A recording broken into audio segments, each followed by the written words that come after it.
Hey friends, it's Kimberly here with Specialty Care Management and Reiki and Coaching.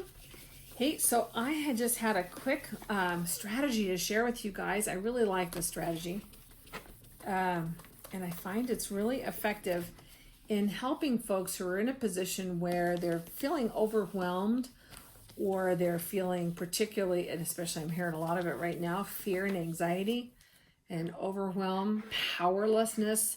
Those are typically very difficult places to be. And sometimes what happens when you're in that space, it can feel real nebulous, right? It can feel overwhelming, almost like a knotted ball of yarn, and you can't tell where do I go to start unraveling it? What can I do? And so mapping is a technique that you can use to help you identify what's the primary driver and what's in your control. What tools do you have? What's in your power that you can do to alter that? So let's say that maybe you came to me and you said, well, I just feel so anxious and afraid all the time. Boy, there's a lot of that right now. So we'll identify the primary feeling is fear. You might identify with that with, it's affecting my sleep. My heart's racing. I'm snapping at my kids. I just feel on edge all the time. You might even write out those things that are bothering you. I had one woman tell me she felt like a monster with her children.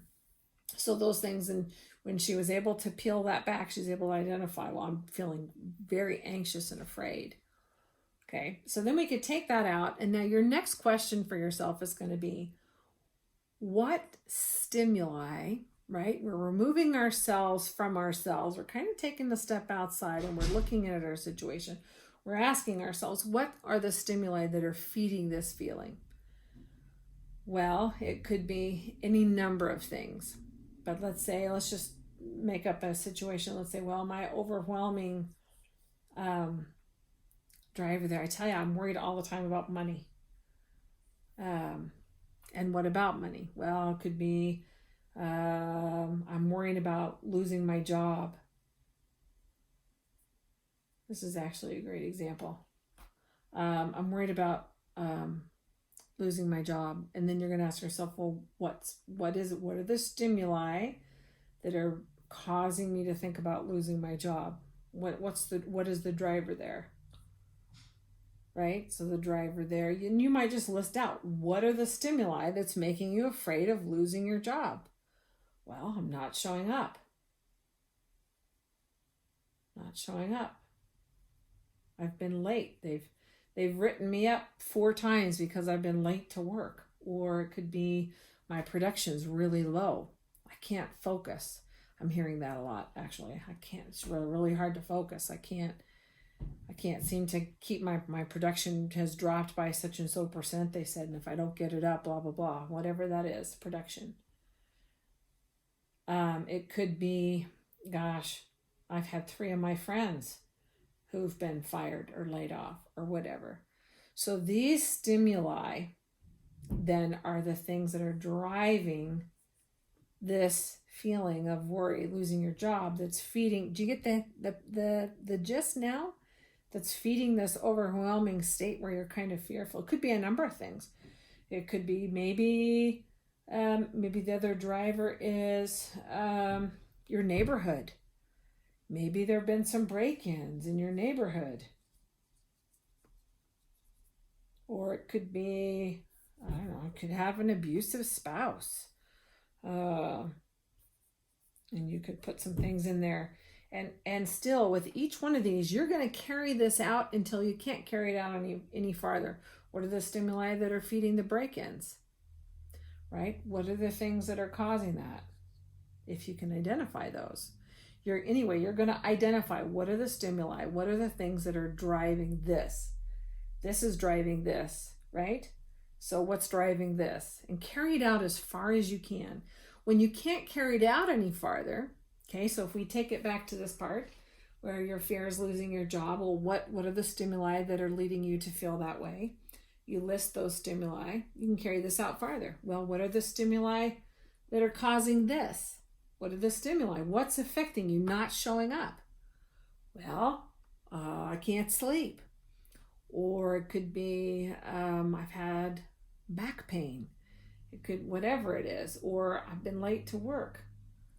I can't seem to get up. I'm just whatever. Or my production's dropped. Well, I can't focus.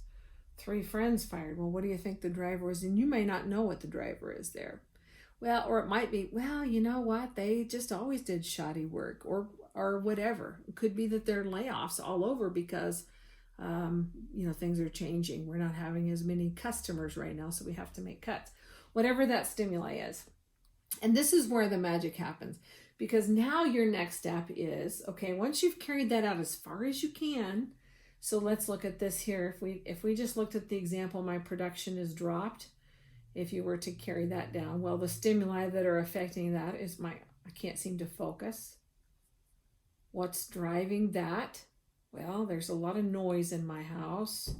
I'm uncomfortable. I'm working on a cardboard box in my bedroom right now because I can't seem to. So it might be space, workspace.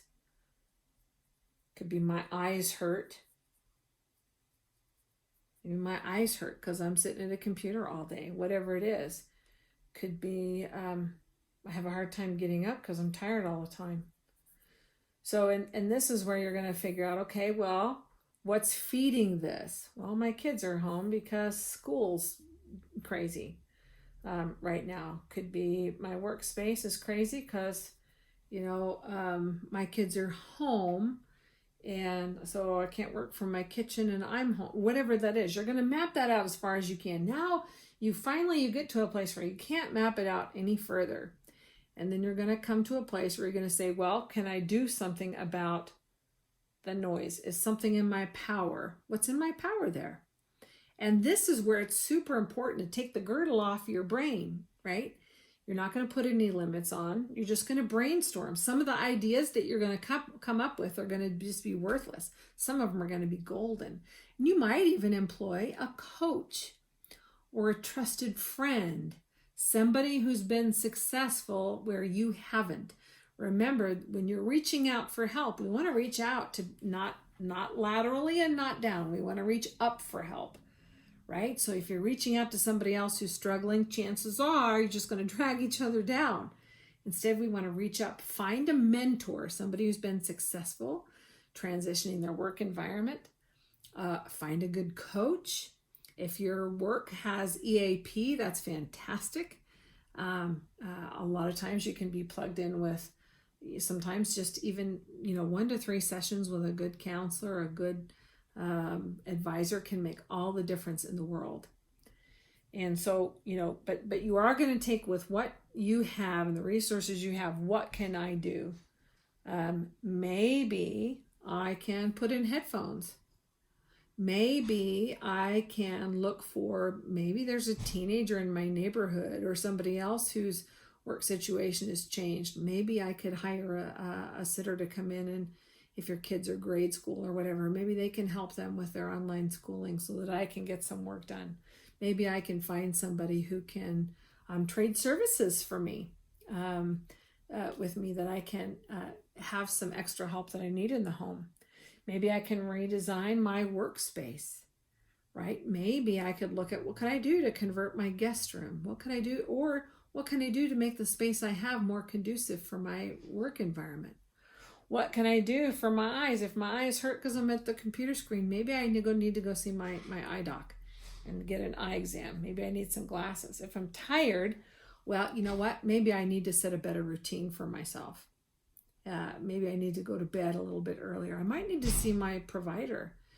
If I'm having trouble sleeping, I know that can be a sign of depression, or it could be that I just need a short-term sleeper.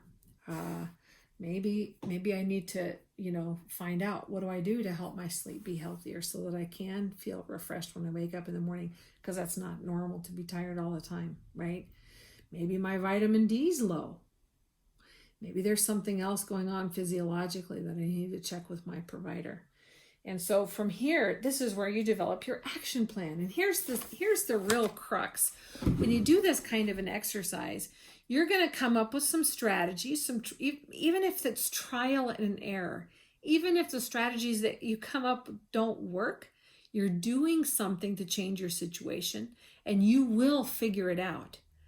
The hard part and what creates so much trouble for us is when we're powerless. Then this whole victim mentality kicks in and we spiral downward just like dirty bath water in a drain. And that does nobody any good. Not you, not your family, not your coworkers, not your community. Everybody suffers when you suffer. Everybody suffers. I promise you, you're important to the people in your circle. And it's really important that you do your part to take care of yourself. You'll feel better for it. Even if in doing some of these, even in identifying some of these strategies, some of them might not work. That doesn't mean it fails. It means maybe you need some other ideas. Maybe you didn't try it long enough, right? So sometimes if we go back to this tired example, maybe I need to set a better routine for myself. Maybe I need to learn about sleep. Maybe I need to go to bed earlier, get up earlier. Maybe I need to make some time for exercise. I promise you, exercise will give you more energy. Sometimes people find that really hard when they're starting an exercise program. And so they'll give up too quickly before they really have a chance to get the benefits started. A lot of things in our lives, we have to take some time to build like a funnel. If you ever fill a funnel, it takes a little while till that funnel is full, right? And then you have this steady stream, this steady output. Our lives are a lot like that. We cannot be impatient. Sometimes we have to fill our funnel with different strategies, different ideas, and stick with them long enough to determine if they're going to be efficacious, if they're going to work or not, right? This is just one of many strategies.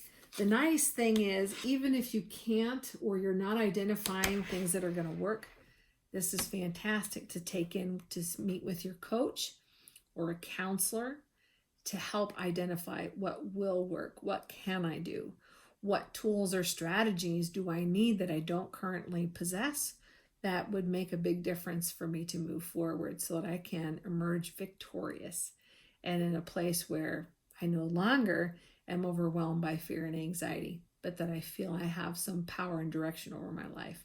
And that, my friends, is a beautiful place to be. Take good care of yourselves. Make it a great week. Bye.